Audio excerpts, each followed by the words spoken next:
네, 안녕하세요. 자, 감기가 조금씩 낫고 있습니다.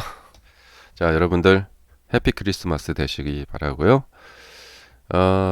어제 이제 단축 그 거래가 됐죠. 그래서 이렇게 여기 짧게 보입니다. 자, 7.36% 급등을 하게 됐습니다. 자, 박수. 자, 그래서 차트는 이제 자, 이렇게 자, 크리스마스 선물을 받았어요. 여기서 이렇게 아래로 떨어졌더라면 참 끔찍할 뻔했는데요. 자, 여기에서 반등을 했는데 지금 상황에서 할 수 있는 한 최대한 반등을 한 것 같아요. 예, 뭐 무슨 뭐 큰 이벤트가 있었던 것도 아니고 그런데 뭐 한 번에 막 뭐 한 20% 올라갈 수는 없잖아요, 솔직히. 예. 근데 지금 할 수 있는 조건에 하에서 최대한 할 수 있는 만큼 했다. 예. 거래 시간도 그 짧잖아요. 만약에 거래 시간이 길었다. 정당 거래 시간이었다. 그러면 조금 더 올라갈 수 있었을까? 예. 뭐 특별한 호재가 있는 것도 아니었습니다. 예. 한간에는 뭐 어제 그 현대차에서 에, 전기차 사시는 분들에게 테슬라 충전 어댑터 젠더를 무료로 어, 배포하겠다. 뭐 그런 뉴스 때문에 올라갔다는 얘기가 있는데 그건 아닌 것 같고 어, 자 그리고 이제 뭐 엔비디아 같은 종목들은 뭐 별로 오르지도 못했습니다. 예. 자, 나머지 빅테크들은 연휴를 앞두고 예상대로 예, 보일 만한 모습을 보였습니다. 예, 연휴 앞두고 뭐 막 과도하게 뭐 움직일 필요 있겠냐? 예, 일단 연휴 쉬고 와서 이제 내일 이제 어떻게 좀 해보자. 뭐 이런 식이죠. 예. 자 그리고 애플이 지금 상당히 잘 가고 있습니다. 예, 여기 그 조정 구간을 이렇게 만들고 나서 예, 이렇게 해서 이제 이렇게 가는 거죠. 자, 애플이 잘 가고 있고요. 애플도 대형주인데 그 1.13%면 뭐 근데 역시나 테슬라를 보면서 전 세계의 모든 돈들이 다 테슬라로 몰리고 있다. 그런 느낌이 들 정도로 잘 가고 있습니다. 자, 거래량은 상당히 줄어 있습니다. 예, 거래량 별로 없이 이건 뭐냐면 이 상승을 하는 데 있어서 큰 다툼이 없다는 것이죠. 예, 그리고 이제 테크니컬하게 보자면은 자, 이 120선 60분봉의 120선을 몇 번 거듭 말씀을 드렸는데 이 120선의 저항을 어제 이제 뚫어버렸습니다. 그래서 이렇게 해서 이제 120선에 안착을 하고 여기서 이제 기반을 다져서 이렇게 이제 올라가면 가장 이상적인 모습이 될 것 같습니다. 그러니까 거래가 이렇게 늘었다가 줄었다가 다시 거래가 늘면서 가면은 가장 이상적인 모습이 될 것 같고요.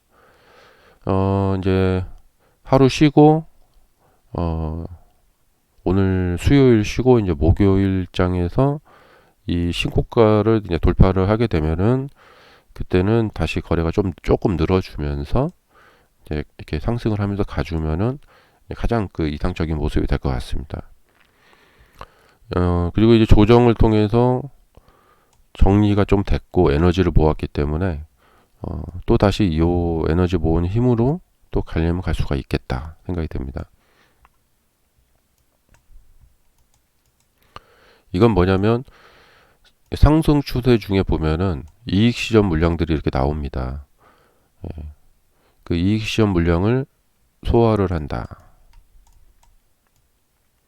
그래서 상승 추세 중에 하락이 나왔는데 여기서 밀리지 않고 예, 이 추세대 내에서 이익 실현 물량을 소화를 하고 재차 상승을 하게 되면은 상승 추세가 다시 지속이 되는 것이죠. 근데 상승 추세에서 이익 실현 물량을 소화를 못하고 이렇게 옆으로 이렇게 해서 이렇게 빠져버리게 되면은 이제 추세대에서 빠져버리게 되는 것이죠. 그래서 지금은 이제 이 추세대가 계속 유지가 돼야 되고요. 요 10선 정도에서 자, 반등을 잘 시켜주고 있습니다. 다만 이제 우리가 또 좋은 것만 생각하면 안 되죠. 또 우려 섞인 것도 생각을 해봐야겠죠. 어, 보통 주가가 이렇게 가다 보면은 고점권에서 이 변동성이 큽니다. 이렇게. 근데 지금 하루에 8%가 올라서 좋긴 좋은데 이렇게 그 올릴 때도 보면 여기서 6%짜리 뭐 하락도 10%짜리 다시 8% 이렇게 뭐냐면 하루에 상승도 막 10, 뭐 6%, 10%, 8%막 이렇게 움직이잖아요. 이것은 조금 이제 우려되는 바죠. 예. 주가가 많이 오른 상태에서 이렇게 크게 움직인다. 그러면은 약간 고점의 기운이 있거든요. 그래서 그런 거죠. 예. 이렇게 바닥에서는 뭐냐면 주가가 굉장히 뭐 이렇게 1%, 0.5% 이렇게 움직이다가 이렇게 올라가서는 여기서는 고점에서는 막 6%, 8% 이렇게 막 이렇게 움직입니다. 이렇게 변동성이 고점에서는 변동성이 큰 모습을 많이 보여준다.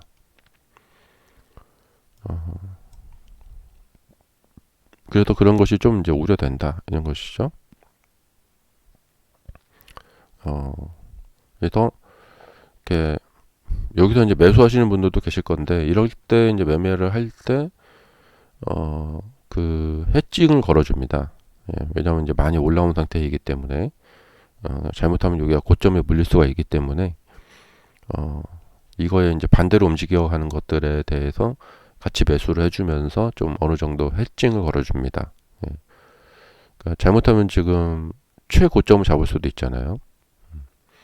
그러니까 이렇게 바닥을 탈 때도 마찬가지입니다. 바닥을 살 때 이 반대되는 거 해칭을 좀 걸어줍니다. 그래서 이제 보험금이라고 하죠. 지금 뭐 그런 것도 한번 생각해 볼 필요가 있겠고. 그래서 중간중간에서 해칭 비용이 발생이 됩니다. 그러면서 롱으로 계속 같이 갈 수가 있는 것이죠. 특히 이제 그 좋은 타이밍일 때 못 사고 이제 와서 이제 사야 된다 할 때는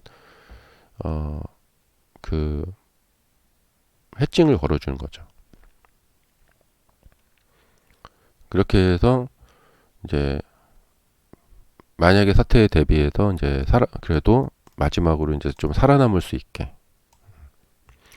주식은 이제 수익을 내는 것이 목표이기도 하지만 살아남는 것이 목표이기도 합니다. 자, 그리고 이제 내년도 전망을 봤을 때 많은 전문가들이 지금 전문가들조차도 오늘 뭐 야데니 리서치 이야기도 나오던데 야데니 리서치에서 뭐 말을 바꾸었다 뭐 이런 얘기 나오더라고요. 그만큼 지금은 내년도 전망하기가 이게 간단치가 않아요. 그리고 다음 주에 이제 인도량 발표가 있죠. 대망의 인도량 발표가 있는데 중국에서 주간 판매량이 조금 줄었다고 그래요. 그래서 인도량은 지난 분기보다는 지금 조사를 해보니까 지난 분기보다는 조금 더 나올 것 같다. 그런 얘기가 있더라고요. 그래서 시장에서는 인도량이 지금 아직까지는 인도량에 대해서 많은 기관들이 발표를 많이 하고 있지는 않더라고요. 이제 바클레이즈에서는 51만 뭐 5천대 뭐 이렇게 얘기하고 있던데 뭐 지난 분기보다 더 나온다. 혹은 시장의 컨센서스보다 더 나온다. 근데 요번에 이제 좀 그게 문제가 될 것 같아요. 이제 주가가 많이 오른 상태이기 때문에 아마 이 컨센서스보다 더 나와야지 좀 상승이 있을 것 같고, 지난 분기보다 조금 더 나왔다. 근데 컨센에 부족했다. 그러면 좀 실망 매물이 나올 것 같고. 지난 분기보다 더 나오는 것은 기정사실이고, 이 컨센서스 발표를 앞으로 좀 잘 보셔야 될 것 같아요. 요 며칠 안에 나올 것 같은데, 다음 주 월요일이나 화요일쯤에도 나올 것 같고, 근데 뭐 트로이 테슬라이크나 이런 사람들 컨센 발표가 별로 없더라고요, 아직. 그래서 이 컨센 잘 보셔야 될 것 같고, 이 컨센서스보다 만약에 부족하게 나온다. 그러면 좀 하락이 나올 것 같아요.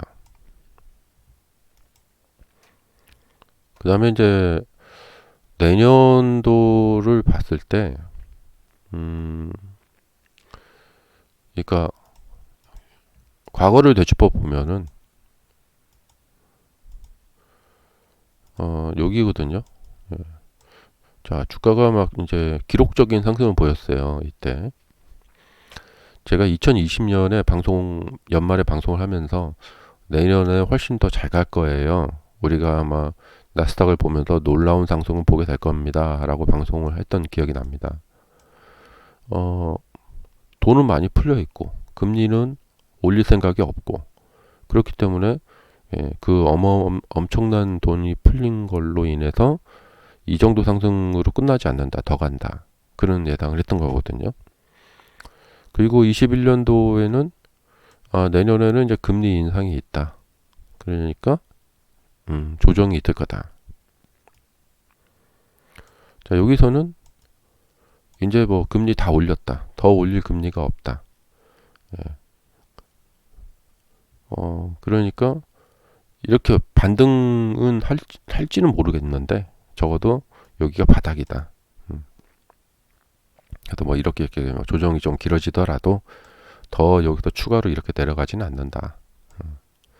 이때 그 경기 침체 이야기가 엄청 많았죠.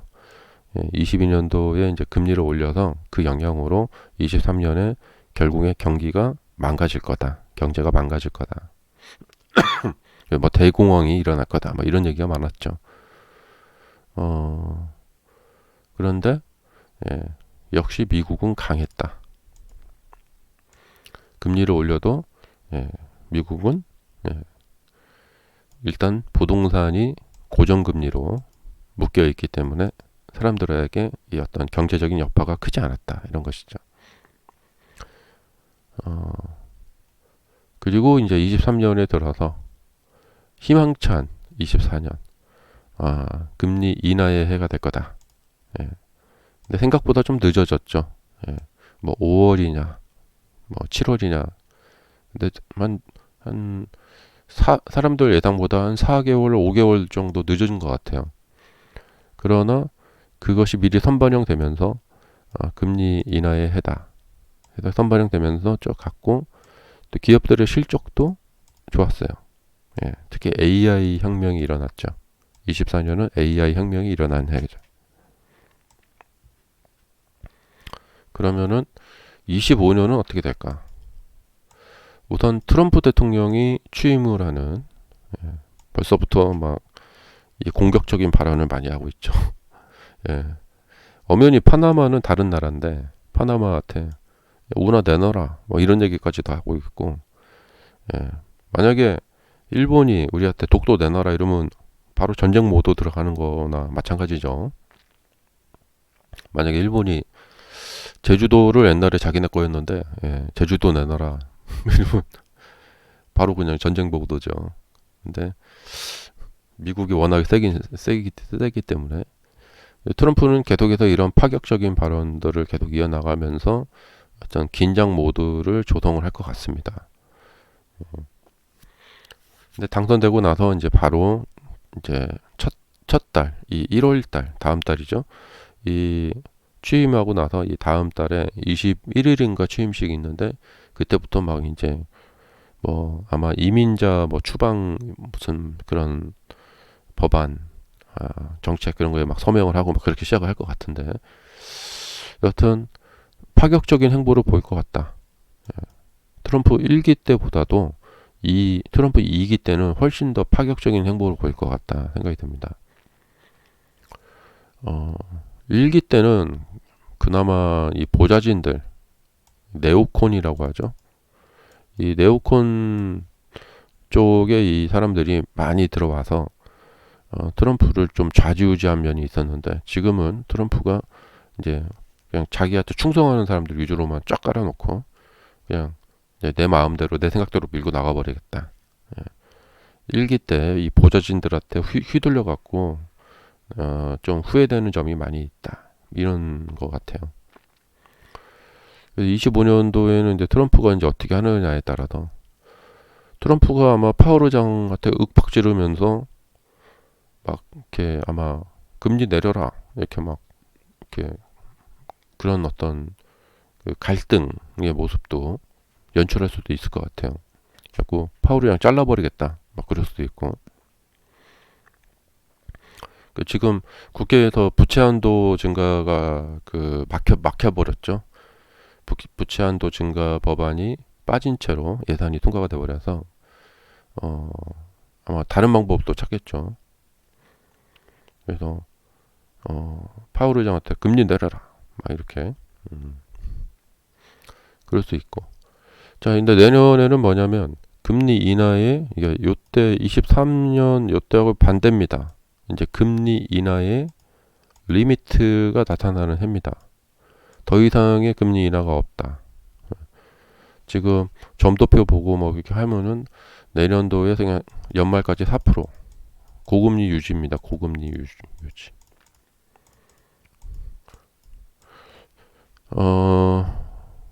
그러면 내년에도 이제 미국 경제가 시험대에 오르는 거죠. 예, 지금 고금리가 벌써 3년 이상 이어지고 있는데, 내년도마저도 계속 또 1년을 추가로 고금리 4%대 그 고금리를 계속해서 유지를 한다면은, 그럼에도 불구하고 미국 사람들의 소비가 줄지 않는다. 예. 그리고 계속해서 강달러가 유지가 되는 거죠. 그래서 계속해서 무역 불균형이 발생이 되고, 그래서 유럽이나 중국이나 계속 경기가 안 좋다. 그러면 그 여파가 이제 미국까지 미칠 것인가? 근데 내년에도 이제 연말 가서 역시 미국은 강했다. 뭐 이렇게 되려나? 네. 그 시험대에 오르는 이제 해가 될 것 같습니다. 자, 요 이야기는 이제 감기 좀 낫고 좀 목소리 좀 나아지면은 또 다음 주에 이제 연말 특집으로 또 주말에도 좀 말씀을 드리겠습니다. 자, 일단 여기까지 하겠습니다. 감사합니다.